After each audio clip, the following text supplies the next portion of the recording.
Hi, and welcome to my channel where I make dishes inspired by some of my favorite video game characters. Today's dish is inspired by Kanji Tatsumi from Persona 4. Persona 4 is well known for having some of the best characters in the Persona franchise, and Kanji is truly a shining example of why. Kanji is incredibly nuanced and has so much depth to him. He can be strong and serious at times, and the next second he provides hilarious comedy or a very tender and well thought out quote.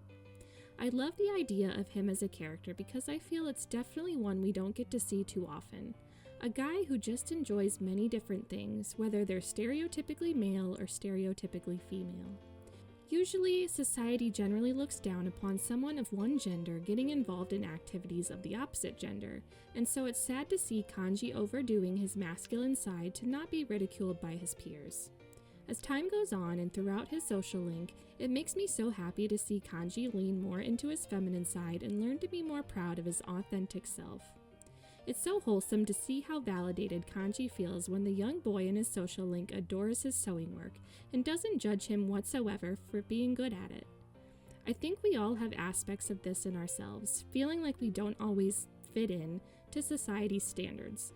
And so exploring those feelings through the thoughtful, funny, and energetic Kanji is definitely one of the highlights of Persona 4 for me.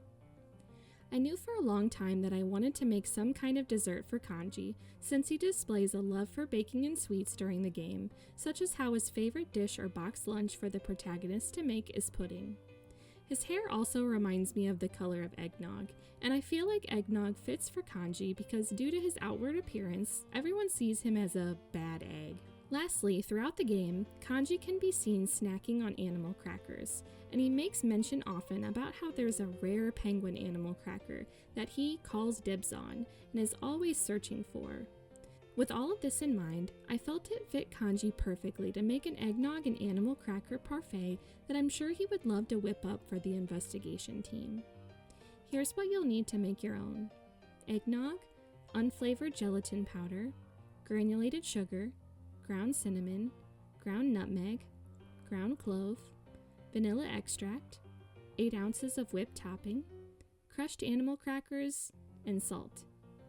You'll start this recipe by heading over to your stovetop. In a medium saucepan, you'll pour in 2 cups of eggnog and then sprinkle the surface with 2 teaspoons of gelatin powder. Let the eggnog and gelatin sit like this undisturbed for about a minute, and then turn on the heat to medium-low.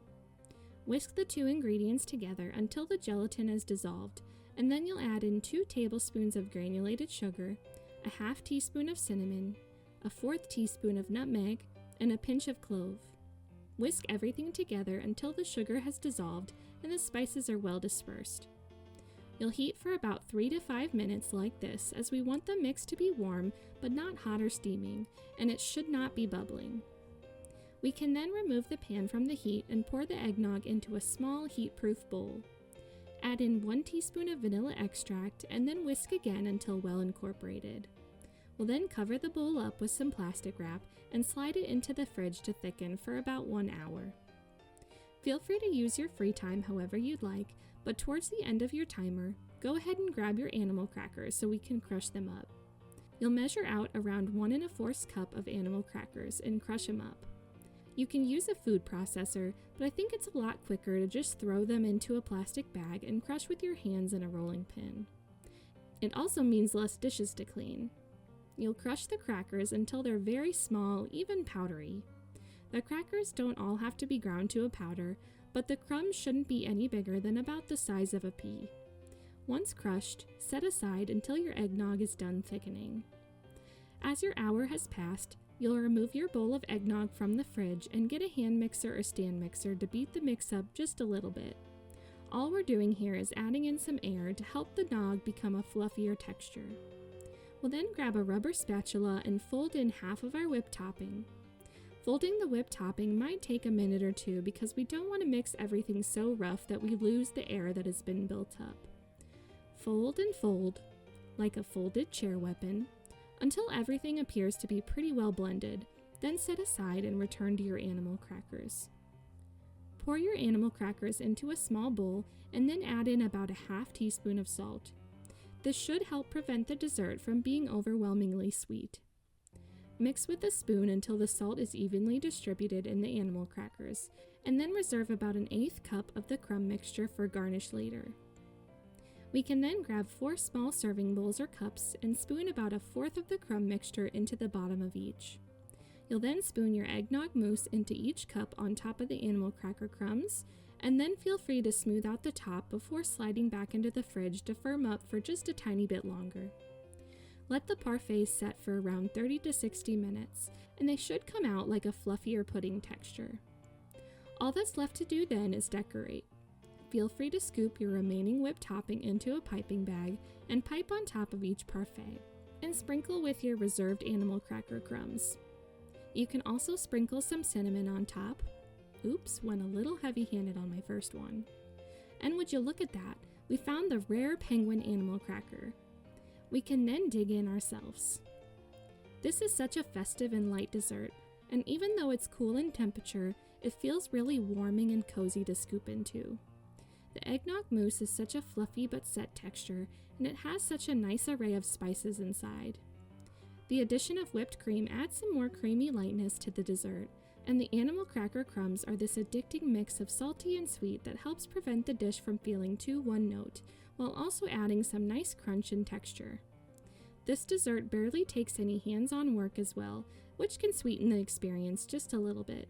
And of course, you can switch up some of the flavors if you'd like standard graham cracker crumbs instead, or even a rum-flavored whipped cream on top. I couldn't make one for Kanji since he's a minor, of course. Kanji is so skilled at baking and desserts, he could probably make this in his sleep, and once the investigation team knew of his skills, they would probably always annoy him to make them treats such as this while they discussed operations at the Juna's food court. He came upon some ideas for this dish by accident, as one day when he was making a decadent cheesecake, he was snacking on animal crackers and accidentally dropped some animal crackers into the graham cracker crust. He ended up loving this new spin on his favorite portable snack and loves to add animal crackers to dishes whenever he can, and you can bet that he would be unbelievably excited if he ever found a penguin cracker while whipping something up. With time, Kanji has become more comfortable in his skin, and he is becoming more confident with letting others try his baked goods and desserts, instead of just hiding them to himself out of fear. And he can't help admitting how good it feels to see someone smile or look of surprise as soon as they took a bite. He feels good helping others see not to judge a book by its cover, and instead of the laughs or finger points he would have used to expect, it helps him feel so warm inside when someone says, "These are amazing, can you make me more?" The recipe card is in the video description if you'd like a more quick and concise version to give it a try. Like if you want a bite, subscribe for more geeky treats, and comment what foods Kanji reminds you of. Thanks for following along.